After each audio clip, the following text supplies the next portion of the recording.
A Power of Respect Positive Parenting Secret.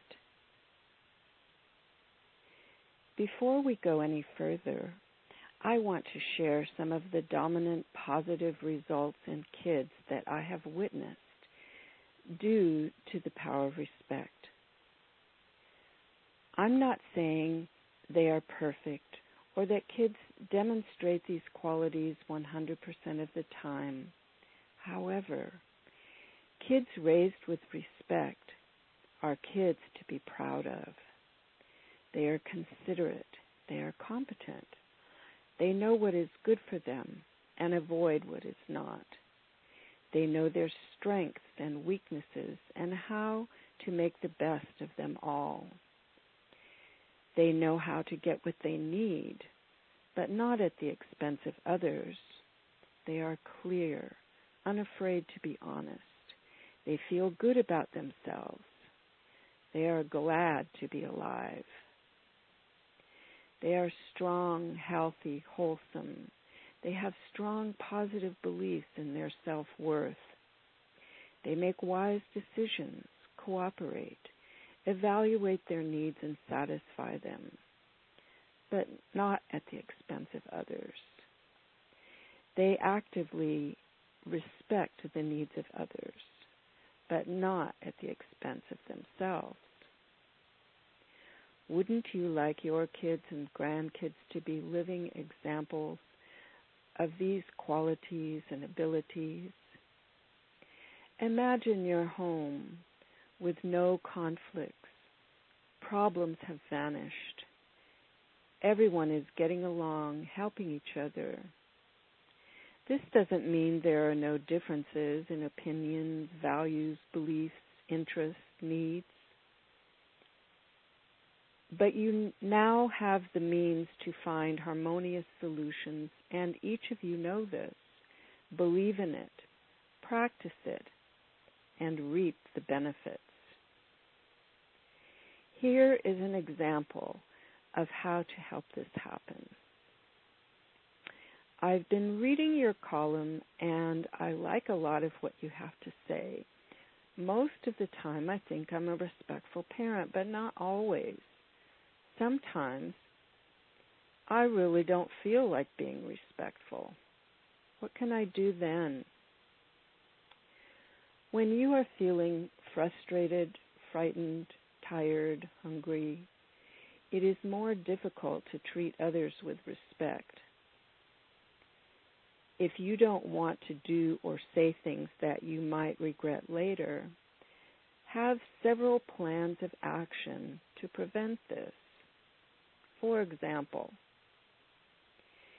if you have a centering practice, now is a great time to use it.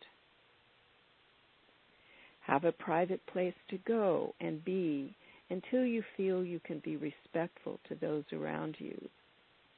A self-imposed time out. Tell your kids what you are feeling. Explain that you don't want to do or say things to them that might make all of you feel bad, but that because of the way you are feeling, you might.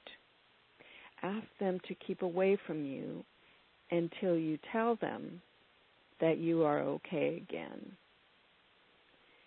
If your kids are babies and too young to understand, arrange to have someone, a partner, relative, friend, neighbor, babysitter, child care buddy, watch the kids while you take care of yourself. Be sure to make time to have the experiences that make you feel good about yourself and your life.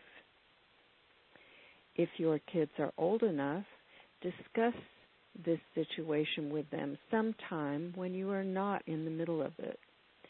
Get their suggestions and come to some agreements about what to do.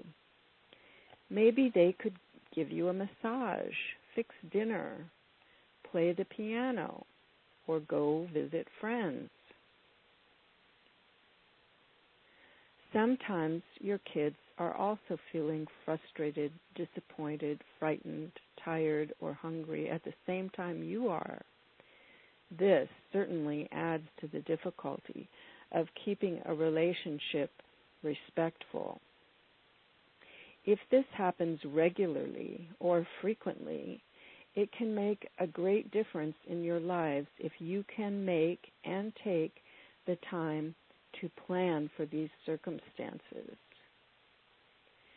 If your kids are old enough, figure this out with them.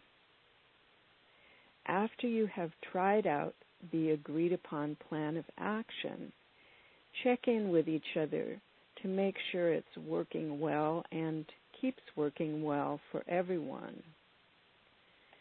Be prepared to modify it if necessary until it is satisfactory.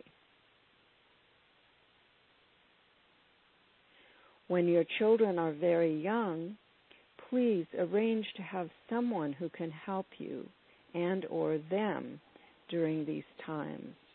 It can make all the difference for you and the children if you can get relief when you need it. It is relief for them too, not having to suffer from their own hardships and yours also. If you have already been disrespectful and are feeling guilty or regret about it, there are several things you can do. Forgive yourself. Let the past be in the past, and be determined to act and speak in the present in ways that please you and your kids. Apologize. This is a positive step toward changing the behavior patterns that you don't like. It can help you speed up the process of change, the process of remembering how you really do want to behave. Ask your children what you can do to make amends for what you said or did. What might help them feel good again? You speed up your rate of change when you take more inspired action in your chosen direction. This can help you remember even more than if you just apologize, and certainly more than if you don't even apologize. Do all of the above. Forgive, apologize, and make amends. Remember that every act of respect helps improve the emotional climate. It increases people's feeling of safety, happiness, and peace. When a person feels good, this spreads to everyone else they contact. So practice respect as much as you can for the good of us all.